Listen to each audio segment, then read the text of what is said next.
The fifth book of the Bible is Deuteronomy, and it is way more than just a recap of laws. In fact, it's one of the most important books in the Old Testament.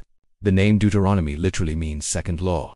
But it's not a new law, it's Moses' final message to a new generation of Israelites, just before they enter the Promised Land. It's part sermon, part history lesson, part covenant renewal, and it all takes place over the course of about a month. The setting: the people of Israel are camped east of the Jordan River. The older generation, the ones who left Egypt and rebelled in the wilderness, have died off. Now their children are about to step into the land God promised their ancestors. But before they go, Moses wants to make sure they understand two key things: who God is, and what it means to be His people.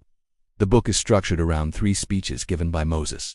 The first section, chapters 1 through 4, is a historical review. Moses reminds the people of everything they've been through: the exodus from Egypt, the giving of the law at Mount Sinai, their failures in the wilderness, and God's unwavering faithfulness through it all. It's not just about remembering facts, it's about learning from the past.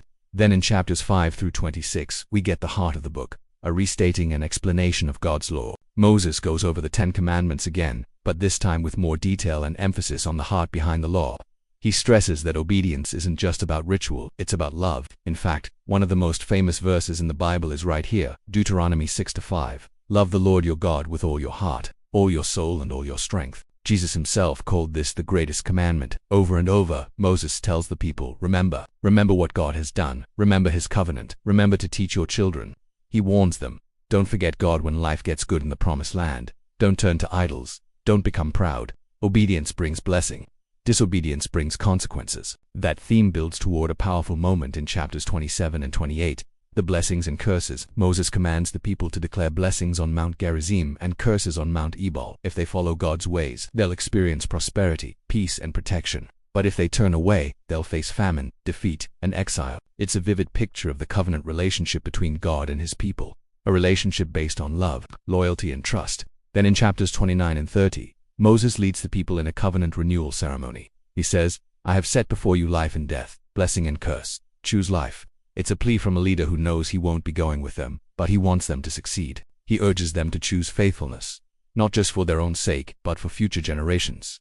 The final section of the book, chapters 31 through 34, is deeply emotional.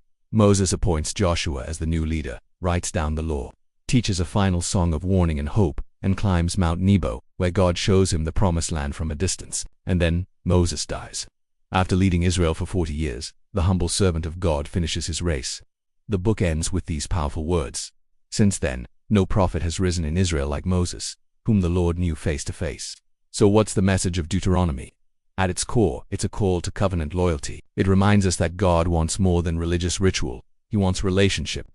It teaches that love and obedience go hand in hand, and it challenges every generation to remember what God has done, walk in His ways, and pass the truth on to their children. Deuteronomy also sets the stage for the entire rest of the Bible. The themes of blessing and curse, faithfulness and exile, obedience and restoration, they're all right here. And they echo through the prophets, the history books, the Psalms, and ultimately in the life and teachings of Jesus. When Jesus is tempted in the wilderness, He quotes Deuteronomy 3 times. Why? Because it's a book that calls God's people to remember who they are and who God is. So if you've ever skimmed over Deuteronomy thinking it's just more laws, take another look. It's a passionate, personal, and prophetic book that speaks directly to the heart. It's Moses' farewell, it's Israel's reset, and it's God's invitation to choose life. Thanks for watching. This was Book 5 of our 66-book Bible Overview series.